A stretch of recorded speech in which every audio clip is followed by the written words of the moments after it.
So this instruction, it is a set of instructions. So let's consider S1. Then next instruction, let's consider S2. And those instructions are independent, which is nothing but the seventh one, and they are not the dependent on the previous one. So that is the seventh instruction depends on the six instructions. Okay. So these independent instructions to be executed in a parallel. So you can see here the new scheduling of these two seven instructions can be given in such a way that independent they can execute in a parallel. So first three instructions are arithmetic operations and they are scheduled in on the ALU. The next three instructions are related to IO operation. They can execute it in the parallel and so on. Once those instructions operations are completed, the seventh instruction depends on the first two instructions. So it is executed. So it is called as the instruction level parallelism. So let's analyze S1, S2, and the last one is nothing but the sixth, seventh one, which is to be depend on S1 and S2. So they will get executed. So these are nothing but the instruction level parallelism. So the task which is to be given in this particular point where we have to execute on a standalone computer as well as parallel computer. So next is nothing but we are having next level of parallelism, which is nothing but task level parallelism. This type of parallelism can be implemented by dividing the task into subtasks. These subtasks can be included in a parallel. And so these tasks are divided based on the data or a computational work. When data is divided in and assigned to a different processor, it is called as a data decomposition. So when data is to be considered, it is divided into different process, and that is called as a functional decomposition. So if you perform division based on the data, it is called as a data decomposition. If you perform the task based on the task or function, it is called as a functional decomposition. So here there is a problem statement.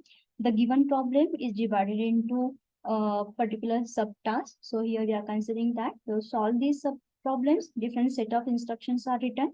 So this different set of instructions are executed on the different processor and they are executed in parallel. So this is the task of considered as a task level parallelism. So here tasks are executed in a parallel.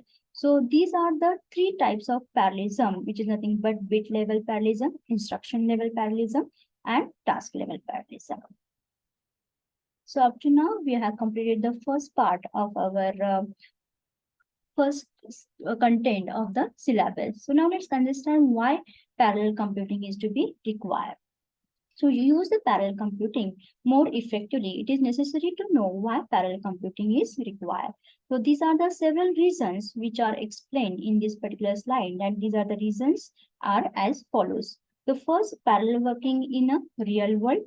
And so in the real world, there are some situations where we need to use parallel processing to save money and time. So if you want to save money and time, we want to use parallel computing to solve large and complex problem. To solving large and complex problem by using a sequential processing takes more time, or it becomes difficult for the purpose to use the parallel processing. To provide the concurrency, so here we are having, if you want to execute that task, provide concurrency for the processing, then we are to do the parallel processing.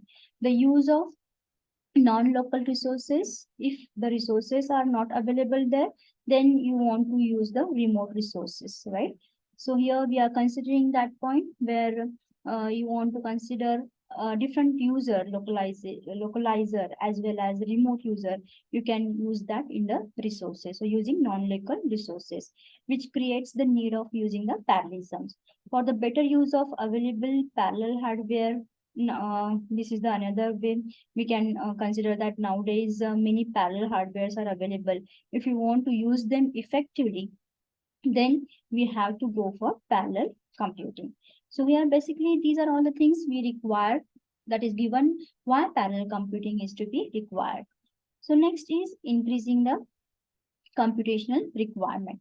In that, we have to consider that there are more computational work which is to be required. In order to solve those computational work, we require or we use parallel computing. So now let's see these reasons why we should go for a parallel computing. Let's understand that part one by one. They are working in parallel. So those computers we have to implement in a parallel computing. So first one is parallel working in real world. which is nothing but the purpose of the personal computing is to increase the speed of the work.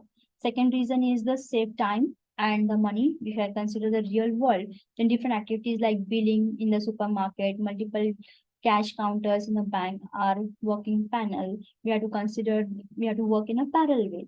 Then also we have to consider potentially we have to save the money which is to be required for a computation in that particular part. So such a parallel working increase the speed of work.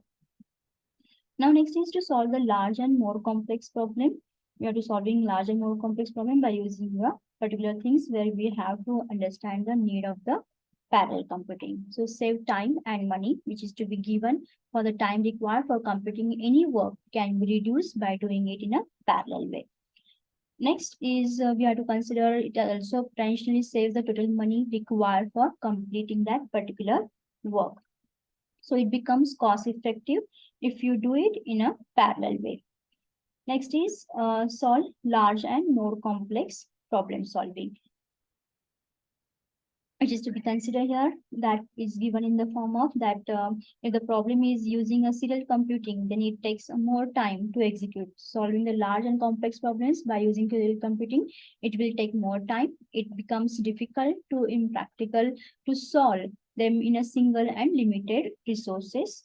So some limitations which is to be given in terms of resources also, so that the purpose we are use the parallel computing. The next one is provide the concurrency. In serial computing, only one task can be performed on a computer. In case of parallel computing, different tasks can be performed simultaneously, which provides the concurrency. The concurrent working use collaborative working platform. So if user wants to perform a collaborative work, they will need concurrency, and the concurrency is provided by using the parallel computing. So that's why the parallel computing is to be required, which is nothing but for to perform the work in a collaborative way. So next reason is using the non-local resources, which is nothing but establishing a parallel computing platform, and by using such a platform, local as well as non-local resources can be used. So one of the best example for using non-local resources is nothing but consider that we are using the use for computation, right? Which is nothing but non-local resources in SCT1, which is nothing but search for extraterritorial intelligence, where we have to consider this intelligence spaces on the other planet. Millions of the users across the world are sharing their computer resources through the internet, and these computers are used to perform parallel computing, which is required for this particular projects. So in this project, they are sending some signals to the other planet, and they will wait for that and reply that particular signal for them that which are required to predict, right? So whether they are using such a type of intelligence services, so do exist on that particular other planet or not. So in this example, we have to consider that they are providing one signals from one planet to another. And next is for better use of available of that particular parallel hardware. So in that, if you see the modern computers or laptops, they are having multiple processors and cores. So in that, we have to consider such a type of projects which is to be used or perform the parallel computing very effectively. So for next one is for better use of parallel computer, which is nothing but we are having resources, effect, how to use those resources effectively. We have to use parallel computing, and we have to consider different types of computers, laptops, they are having multiple processor core. And if you want to use them effectively, what exactly we are doing? We are considering the parallel computing. That's it. So next is to increase the computational requirement, and we have to consider the current trend in the computation to work indicates, right? So to make use of these resources which can work in a parallel, and that is required, the parallel computing is to be required. Now let's consider increase the computational requirement. So that is a huge computational power is required where we have to perform this task. Various applications like money transactions, social media communication, weather forecasting, all these things whichever we require that is to be given, or various applications, then more computational work is required. And if you want to perform those huge computational work on a single processor, or some limited resources, then it is very difficult. And that's why we require the parallel computing, which is to be nothing but to increase, or we are considering the things where we have to work together or where we have large computational power is to be required. So that time we use the parallel computing. So these are all the things where we are considering why we require the parallel computing. So up to this point, we have covered the first part of our syllabus, which is nothing but introduction to parallel computing. So in the next session, we will see what exactly or how the architecture of this parallel computing will work.